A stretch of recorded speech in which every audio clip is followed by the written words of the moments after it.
성경에서는 만물보다 거짓되고 힘이 부패한 것이 사람의 마음이라고 알려주고 있습니다. 예레미야 17장 9절로 10절에 만물보다 거짓되고 힘이 부패한 것은 마음이라. 누가 능히 이를 알리오마는 나 여호와는 심장을 살피며 폐부를 시험하고 각각 그의 행위와 그의 행실대로 보응하나니라고 기록되어 있습니다. 인간의 마음속 깊이 감춰져 있는 더럽고 악한 죄성을 보고 계시는 하나님께서는 인간을 가리켜서 벌레인 사람, 심지어는 구더기 인생이라고까지 말씀하십니다. 욥기 25장 5절로 6절에 보라 그의 눈에는 달이라도 빛을 발하지 못하고 별도 빛나지 못하거든 하물며 구더기 같은 사람, 벌레 같은 인생이랴라고 기록되어 있습니다. 사람들은 나 자신이 얼마나 거짓되고 부패한 존재인지 잘 인식하지 못한 채 살아갑니다. 거짓말을 밥 먹듯 하면서도 나는 진실하다고 말합니다. 마치 법이 없어도 살듯이 그럴듯한 말로 자신을 포장하지요. 잠언 12장 22절에 거짓 입술은 여호와께 미움을 받아도 진실하게 행하는 자는 그의 기뻐하심을 받느니라라고 기록되어 있습니다. 옛말에 말로 떡을 하면 조선 팔도가 먹고도 남는다는 말이 있습니다. 하룻밤에도 고래등 같은 기와집을 수만 채도 지을 수가 있죠.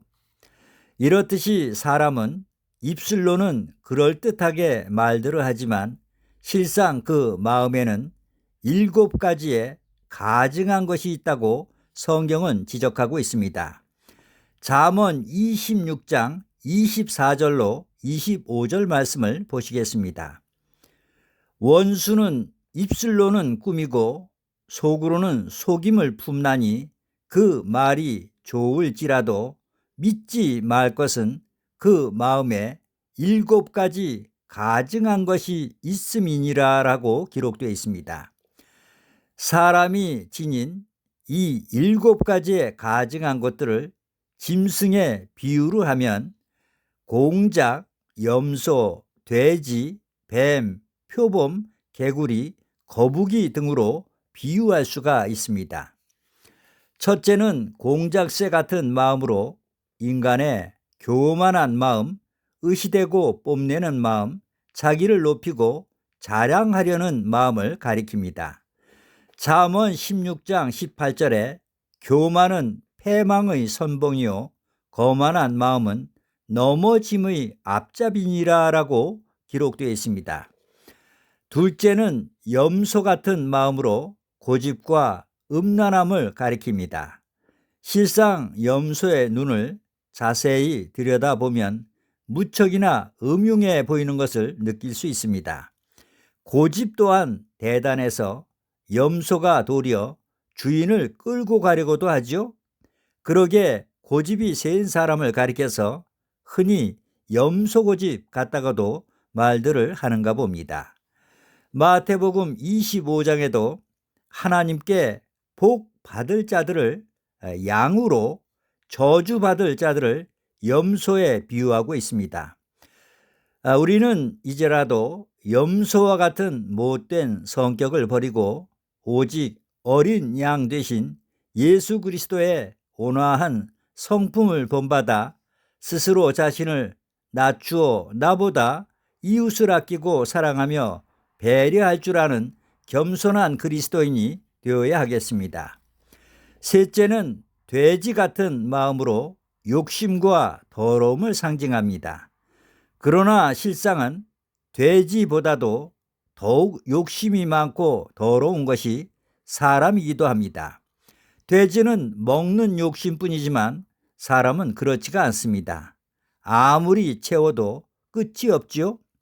저것만 가지면 행복할 텐데 저것만 하면서 쫓아가다 보면 어느새 죽음의 문턱을 넘게 되는 것입니다. 야고보서 1장 14절로 15절에 오직 각 사람이 시험을 받는 것은 자기 욕심에 끌려 미혹됨이니 욕심이 잉태한즉 죄를 낳고 죄가 장성한즉 사망을 낳느니라 라고 기록되어 있습니다. 넷째는 뱀과 같은 마음으로 인간의 간교한 마음을 뜻합니다. 뱀은 혀가 둘로 갈라져 있듯이 한 입으로 두 말을 하는 것을 가리킵니다. 야고보서 3장 11절 말씀에도 샘이 한 구멍으로 어찌 단물과 쓴물을 내겠느뇨. 10절에는 한 입으로 찬송과 저주가 나는도다라고 기록되어 있습니다. 한 입으로 하나님께 찬송을 드리고 같은 한 입으로 어찌 이웃을 저주하고 거짓말을 할 수 있겠습니까? 예수님께서는 마태복음 12장 34절에 독사의 자식들아 너희는 악하니 어떻게 선한 말을 할 수 있느냐 이는 마음에 가득한 것을 입으로 말함이라 라고 말씀하십니다. 옛말에 혀 밑에 도끼가 숨어 있다는 말도 있고 칼로 입은 상처는 아물면 그만이지만 말로 입은 상처는 영원히 남는다라는 말도 있습니다. 폭력을 말하면 힘에 의한 폭력만을 생각할 수도 있겠지만 실상 더 무서운 것이 언어의 폭력이라 할 수 있습니다. 오죽하면 말 한마디 잘못해서 살인이 나고 말 한마디 잘해서 천냥빚을 갚는다는 말까지 생겨났겠습니까? 야고보서 3장 6절에 혀는 곧 불이요 불의의 세계라. 혀는 우리 지체 중에서 온 몸을 더럽히고 삶의 수레바퀴를 불사르나니 그 사르는 것이 지옥불에서 나느니라 라고 기록되어 있습니다. 다섯째는 표범과 같은 마음으로 사납고 포악한 기질을 가진 사람을 가리킵니다. 옛말에 참을 인자가 셋이면 살인도 면한다는 말이 있습니다. 그만큼 참을성과 인내심은 매우 중요한 것입니다. 그러나 우리 주변에는 사소한 일에도 화를 내고 다투고 심지어는 폭력을 앞세워 상대에게 상처까지 입히는 그런 사람들도 종종 보게 됩니다.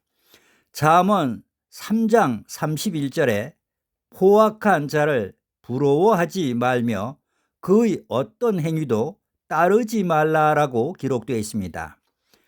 폭력은 그 어떤 말로도 합리화될 수도 정당화될 수도 없습니다. 폭력은 가정과 이웃과 사회를 병들게 하고 심지어 우리 곁에서 사랑과 믿음까지도 빼앗아 갑니다.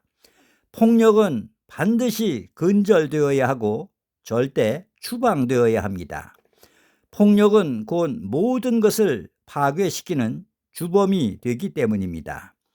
잠언 16장 32절에 노하기를 더디하는 자는 용사보다 낫고 자기의 마음을 다스리는 자는 성을 빼앗는 자보다 나으니라 라고도 기록되어 있습니다.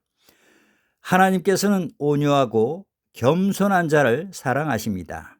이제 우리는 원수까지도 사랑하라고 하신 예수님의 말씀을 마음속 깊이 아로새겨 나보다는 먼저 이웃을 아끼고 사랑하는 마음, 이웃의 아픔과 허물까지도 감싸줄 수 있는 마음을 갖도록 우리 모두가 힘써야 하겠습니다.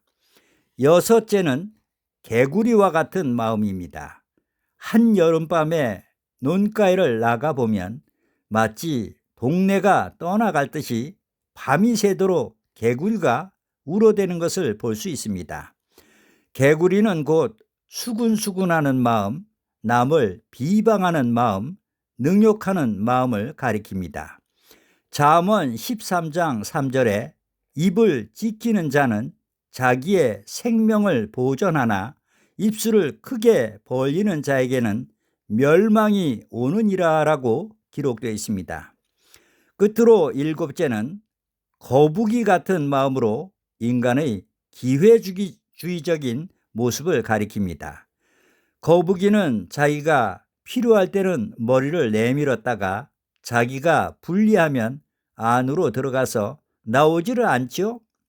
이 모두가 바로 하나님이 싫어하시는 7가지의 가증한 마음입니다.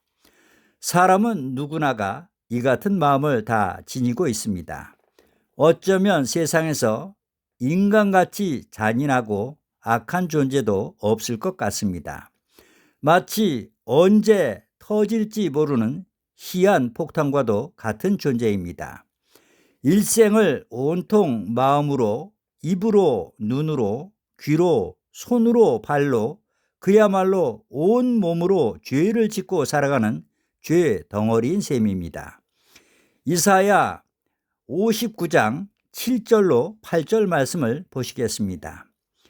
그의 발은 행악하기에 빠르고 무죄한 피를 흘리기에 신속하며 그 생각은 악한 생각이라.